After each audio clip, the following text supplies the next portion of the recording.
तो हम लोगों ने देखा था कि एनर्जी जो मिलता है हम लोग को वो मिलता है कार्बोहाइड्रेट, प्रोटीन से भी मिलता है एंड और एक देखा था हम लोगों ने लिपिड्स। ओके, अभी ये लिपिड्स क्या होता है?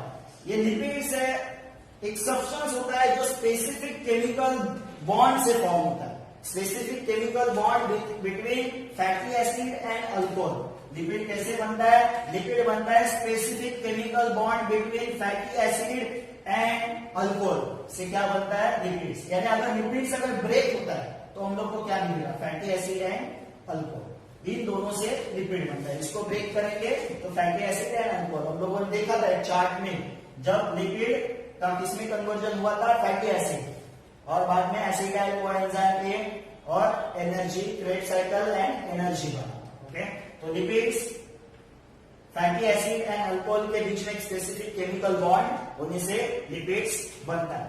अभी यहां पे जो फैटी एसिड जो बनता है उसके क्या क्या यूजेस है?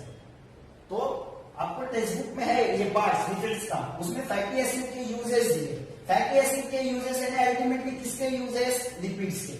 मगर हम लोग यहाँ पे ऐसा देखेंगे कि फैटी एसिड के लिपिड्स जो कन्वर्ट होता है फैटी एसिड में, उसके क्या यूजेस है? तो production of phospholipids molecule, phospholipid नाम का एक मॉलिक्यूल रहता है फॉस्फेट ग्रुप वाला। ओके, अभी इसका यूज किधर होता है? फॉस्फोलिपिड्स का, उसका यूज होता है production of plasma membrane. Plasma membrane बनाने के लिए फॉस्फोलिपिड मॉलिक्यूल का यूज होता है। तो ये फॉस्फोलिपिड जो मॉलिक्यूल जो बनता है वो बनता है फैटी एसिड के वजह से। क्या बनता है? फॉस्फोलिपिड मॉलिक्यूल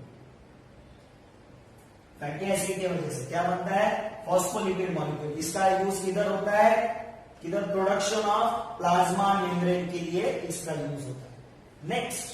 नेक्स्ट है production of hormone. Production of hormones, different hormones जो बनते हैं हमारे बॉडी के अंदर, वो प्रोड्यूस करने के लिए इस फैटी एसिड का यूज होता है। अभी कौन कौन से हार्मोन? प्रोजेस्टेरॉन है, एस्ट्रोजन है, टेस्टोस्टेरोन है, अल्डोस्टेरोन। कौन कौन से हार्मोन है? Progesterone, estrogen, aldosterone and testosterone. ये जो दो हार्मोन है वो फीमेल्स में दिखते हैं, प्रोजेस्टेरॉन एंड एस्ट्रोजन। ये जो हार्मोन्स है वो टेस्टिस में रहता है मेल के अंदर, और ये रहता है किडनी के अंदर, अल्डोस्टेरोन। ओके, तो फैटी एसिड का यूज फॉस्फोलिपिड मॉलिक्यूल बनाने के लिए। एंड नेक्स्ट है प्रोडक्शन ऑफ हार्मोन्स। अभी ये जो लिपिड्स जो है उससे हम लोग को कितना एनर्जी मिलता है? कार्बोहाइड्रेट से 4 किलो कैलोरी पर ग्राम, प्रोटीन से भी उतना ही मिलता है, लिपिड से मिलता है 9 किलो कैलोरी पर ग्राम। 1 ग्राम लिपिड से कितना एनर्जी मिलता है? 9 किलो कैलोरी पर ग्राम। ओके, अभी जो लिपिड्स जो बने हैं वो बॉडी के अंदर स्टोर कहां पे होते हैं? एक्सेस ऑफ लिपिड्स कहां पे स्टोर होते हैं?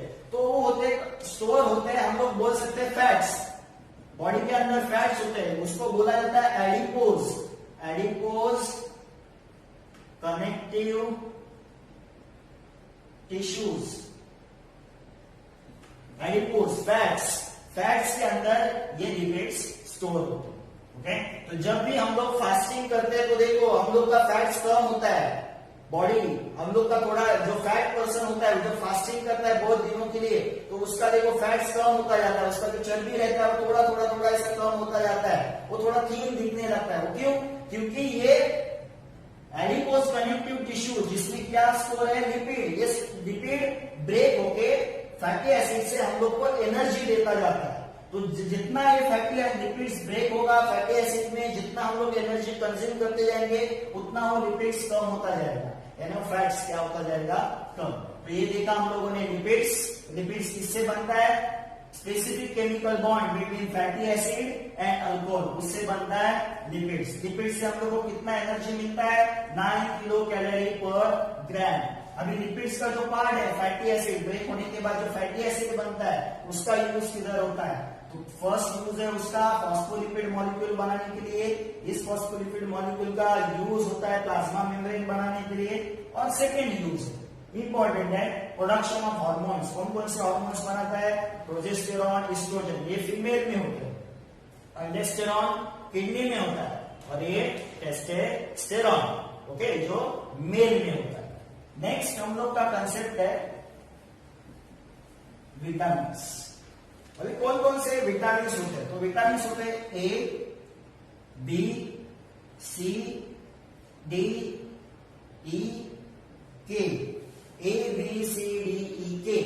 अभी उसमें से ए, डी, ई एंड के ये जो विटामिन है वो है फैट सोल्यूबल, फैट में सोल्यूबल होते हैं। और बी एंड सी ये जो विटामिन होते हैं वो होता है वाटर सोल्यूबल।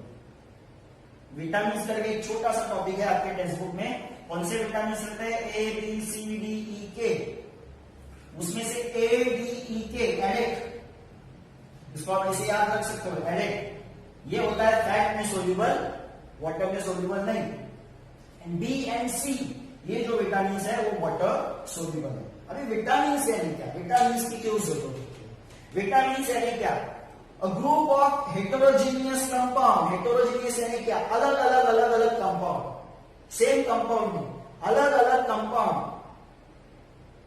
जब ज्वाइंट होते हैं, ग्रुप यानी बहुत सारे हेटेरोजीनियस कंपाउंड ज्वाइंट होके क्या बनता है? विटामिन। और ये विटामिन की जरूरत क्यों होती है? Proper operations of various process in the body.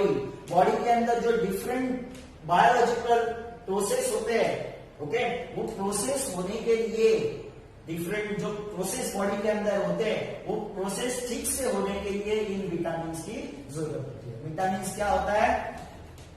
Group of heterogeneous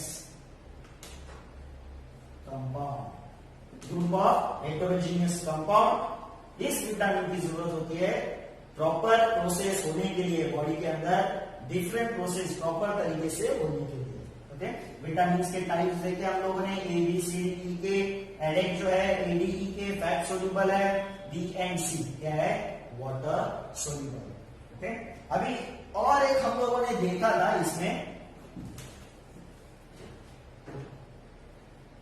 FADH2 and NADH2, ये हम लोगों ने प्रीवियसली देखा था। Energy production through aerobic respiration, उसमें देखा था ये दो बने थे FADH2 एंड NADH2। अभी FADH2 जो है वो बनाने के लिए रिबोफ्लाविन जिसको बोलते हैं विटामिन B2, इसका यूज होता है ये बनाने के लिए FADH2। एंड NADH2 बनाने के लिए जो विटामिन यूज होता है उसका नाम है निकोटिनामाइड, इसका नाम है B2 ओके। ये विटामिन बी के ही टाइप्स है, रिबोफ्लाविन एंड निकोटिनामाइड। तो FADH2 बनाने के लिए इसका यूज होता है इस विटामिन का, एंड NADH2 बनाने के लिए इस विटामिन का यूज होता है। तो विटामिन हो गया, विटामिन यानी ग्रुप ऑफ हेटेरोजीनियस कंपाउंड, और इस विटामिन की जरूरत होती है बॉडी में जितने भी प्रोसेस है वो ठीक तरीके से होने के लिए।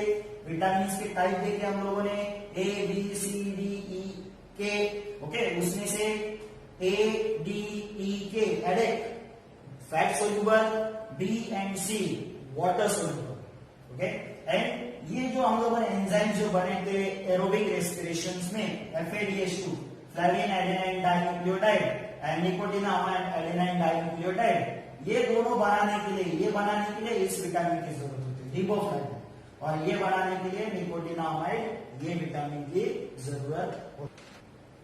नेक्स्ट हम लोग का जो टॉपिक है वो है सेल डिवीजन। हमारे बॉडी के अंदर सेल कैसे डिवाइड होता है, मगर उस सेल डिवीजन सीखने से पहले हम लोग को क्रोमोसोम के बारे में पता होना चाहिए ओके। तो हमारा टॉपिक है क्रोमोसोम। हमारे सेल के अंदर कितने क्रोमोसोम होते हैं? 46 क्रोमोसोम होते हैं ह्यूमन बीइंग के अंदर ओके। और वो क्रोमोसोम रहते हैं ऑलवेज पेयर्स में, तो 46 का कितना पेयर्स होगा? 23 पेयर्स। पेयर यानी एक पेयर में दो होता है, तो 46 क्रोमोसोम रहते हैं और वो पेयर में रहता है ऑलवेज, यानी दो दो का जोड़ी रहता है, तो वो कितने हो गए पेयर्स? 23। अभी इस 23 में जो है फर्स्ट जो 22 है एंड लास्ट 23rd वाला, फर्स्ट जो 22 है वो मेल एंड फीमेल में सेम रहते हैं, मेल में भी और फीमेल में भी। उसको बोलते हैं ऑटोजोम्स या फिर होमोलोगस, ऑटोजोम्स या फिर होमोलोगस। लास्ट 23rd वाला जो है वो मेल में अलग होता है एंड फीमेल में अलग होता है। जैसे कि मेल में वो एक्स वाई होता है एंड फीमेल में वो एक्स एक्स होता है। ओके, तो ये जो है उसको बोलते हैं हेटेरोलोगस। क्या बोलते हैं उसको?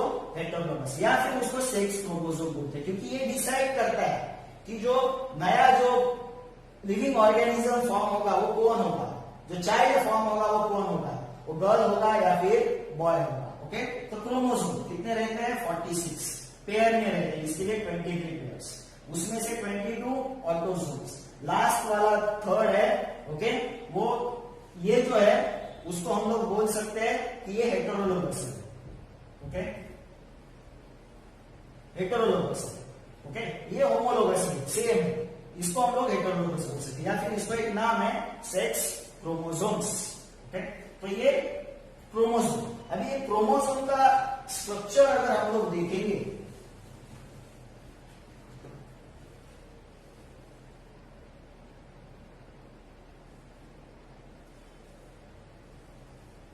कुछ इस तरीके का उसका स्ट्रक्चर होता है क्रोमोसोम का।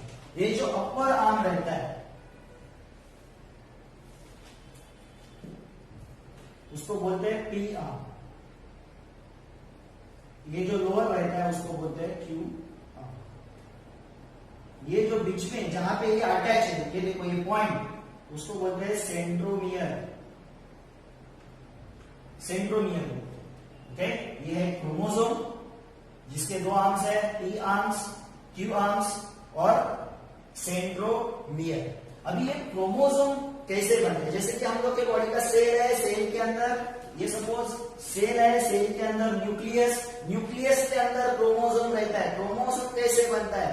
क्रोमोसोम बनता है डीएनए से। ओके, अभी ये जो डीएनए जो रहता है वो बहुत बड़ा रहता है, बहुत बड़ा रहता है। हमारा सेल, बॉडी का सेल बहुत इतना छोटा रहता है, वो ऐसे ही नहीं दिखता, माइक्रोस्कोप के अंदर देखना पड़ता है। उसके अंदर न्यूक्लियस, तो न्यूक्लियस कितना छोटा रहता है, उसके अंदर क्रोमोसोम्स रहता है, यानी इसके अंदर डीएनए रहता है। तो इतना बड़ा डीएनए इस न्यूक्लियस के अंदर फिट करना इम्पॉसिबल है। तो वो डीएनए क्या करता है? खुद को फिट करने के लिए ऐसा कॉइलिंग बनाता है, ऐसा कॉइलिंग बनाता है। कॉइल, जैसे कि हम लोग के पास ऐसा एक बाउल है, उसके अंदर हम लोग को एक बड़ा सा न्यूडल्स रखना है, तो हम लोग उसको ऐसा स्ट्रेट रख सकते हैं क्या? रहेगा क्या? नहीं। अगर वही न्यूडल्स अगर हम लोग उसको ऐसा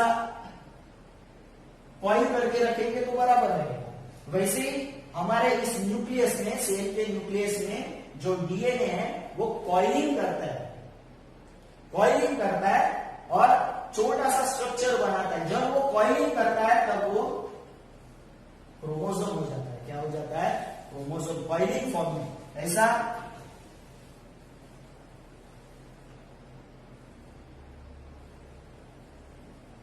ऐसा कॉइलिंग करता है और बनाता है क्रोमोसोम। क्रोमोसोम फॉर्म में वो आ जाता है। ओके, तो क्रोमोसोम ऐसा स्ट्रक्चर, उसका एक बेसिक स्ट्रक्चर है, P arm, centromere, Q arm. अभी क्रोमोसोम के 9th स्टैंडर्ड में हम लोगों ने सर्टेन टाइप्स देखे थे, मेटासेंट्रिक, सब मेटासेंट्रिक, एक्टोसेंट्रिक एंड टेलोसेंट्रिक। ओके, ऐसे हम लोगों ने यहाँ पे टाइप्स देखे थे। कहां पे देखे थे? 10th स्टैंडर्ड में। क्रोमोसोम के 4, मेटासेंट्रिक, सब मेटासेंट्रिक, एक्टोसेंट्रिक एंड टेलोसेंट्रिक। ये 4 टाइप्स हम लोगों ने 9th स्टैंडर्ड में देखे थे, तो उसको इतना रिवाइज करने की जरूरत नहीं। अभी जब हम लोग सेल डिवीजन सीखते हैं तो कुछ टर्म्स ठीक से पता होनी चाहिए। तो उसमें से पहला एक टर्म है जिसका नाम है सिस्टर क्रोमैटिड्स। सिस्टर क्रोमैटिड्स क्या होता है? अभी मेरे पास एक क्रोमोसोम ऐसा ही दिखा, ये सपोज एक क्रोमोसोम है मेरे पास, ये क्रोमोसोम है, इसी शेप में रहता है क्रोमोसोम। अभी इस क्रोमोसोम में दो थ्रेड दिख रहे हैं, एक दो, इसको बोलते हैं क्रोमैटिड्स। क्या बोलते हैं इसको? क्रोमैटिड्स। क्रोमैटिड्स, ये भी एक क्रोमैटिड्स है। ओके, अब ये क्रोमैटिड्स क्या होता है? जब सेल बनना स्टार्ट होता है तो एक इंटरफेज नाम का एक फेज रहता है, उसमें और एक फेज रहता है एस फेज। तब ये सेल जब बनना स्टार्ट होता है तो एस फेज में न्यूक्लियस के अंदर जो डीएनए जो रहता है वो रेप्लिकेट होना स्टार्ट होता है, यानी एक डीएनए का दूसरा डीएनए बनेगा, सेम टू सेम। ओके, उसको बोलते हैं, जो रेप्लिकेशन है उसको बोलते हैं क्रोमैटिड्स बनते हैं। क्या बनते हैं? क्रोमैटिड्स। ओके, तो ये मेरे पास क्रोमोसोम है, तो उसके अंदर दो क्रोमैटिड्स है, ये दो। तो इन दोनों क्रोमैटिड्स को बोला जाता है sister chromatids. Sister chromatids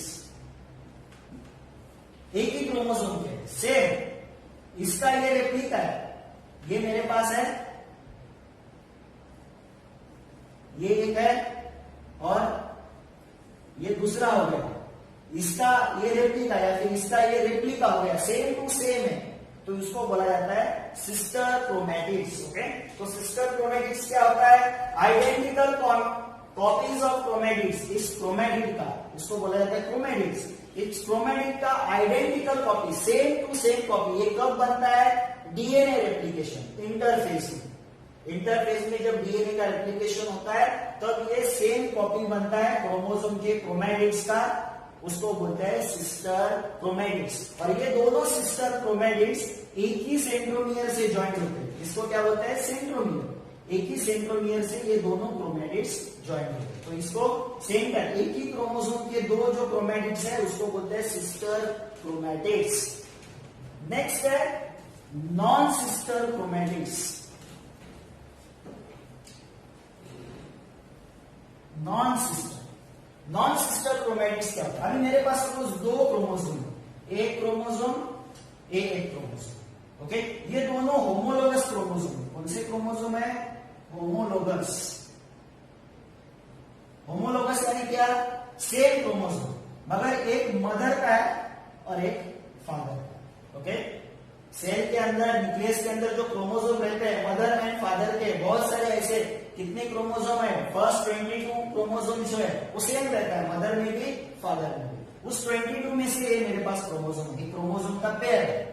okay, एक मदर का, एक फादर का, सेम क्रोमोसोम, दोनों सेम। अभी इसका जो क्रोमैटिड्स है, ये वाला क्रोमैटिड्स एंड इस क्रोमोसोम का क्रोमैटिड्स, इन दोनों क्रोमैटिड्स को बोलते हैं नॉन सिस्टर क्रोमैटिड्स। ओके, ये एक क्रोमोसोम है, एक क्रोमोसोम, दोनों होमोलोगस है, दोनों क्रोमोसोम सेम है, मगर एक मदर का है, एक फादर का है, तो उसका, इसका एक क्रोमैटिड्स एंड इसका एक क्रोमैटिड्स, उसको बोलते हैं नॉन सिस्टर। ये भी ले सकते हैं, ये या फिर ये कैसा भी ले सकते हैं, ये और ये भी नॉन सिस्टर हो गया, ये और ये भी नॉन सिस्टर हो गया, ऐसा कुछ नहीं, कौन से भी दो क्रोमैटिड्स ले सकते हैं, तो ये हो गया non sister chromatids. Okay, next इसका जो कंसेप्ट है वो आता है ड्यूरिंग द सेल डिवीजन, वो है ओवरलैपिंग। अभी ओवरलैपिंग, ये मेरे पास सपोज क्रोमोसोम है,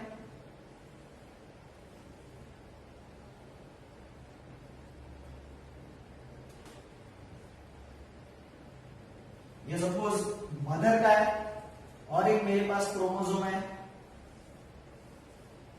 ये है फादर का।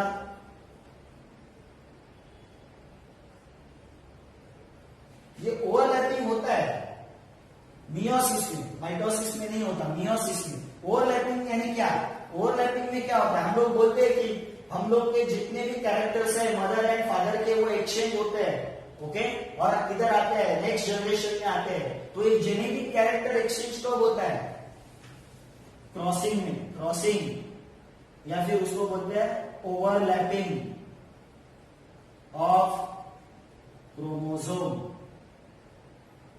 ओवरलैपिंग ऑफ क्रोमोसोम यानी क्या, ये क्रोमोसोम इसके ऊपर ओवरलैप होगा। अभी ओवरलैप होता है यानी क्या होता है, तब इसका और इसका जेनेटिक कैरेक्टर ट्रांसफर होता है। इसका जेनेटिक कैरेक्टर इसमें आता है, इसका जेनेटिक कैरेक्टर इसमें जाता है। ट्रांसफर ऑफ जेनेटिक कैरेक्टर उसको बोलते हैं ओवरलैपिंग। तो क्या होता है, जब ओवरलैपिंग होता है तो 4 तरीके के गैमेट्स बनते हैं। कैसे गैमेट्स बनेंगे, ये देखो, अगर ये इधर आया और ये इधर चला गया तो क्या हो जाएगा, ये हो जाएगा स्मॉल ए, ये हो जाएगा कैपिटल ए। सिर्फ मैंने ऐसे ही दिखाने के लिए, समझने के लिए ऐसा लिखा है। तो हम लोग के पास अभी 4 गैमेट्स बनेंगे। कौन से 4 गैमेट्स बनेंगे, 1 2 3 4। ओके, पहला बनेगा बी ए, ऐसा एक गैमेट्स बनेगा।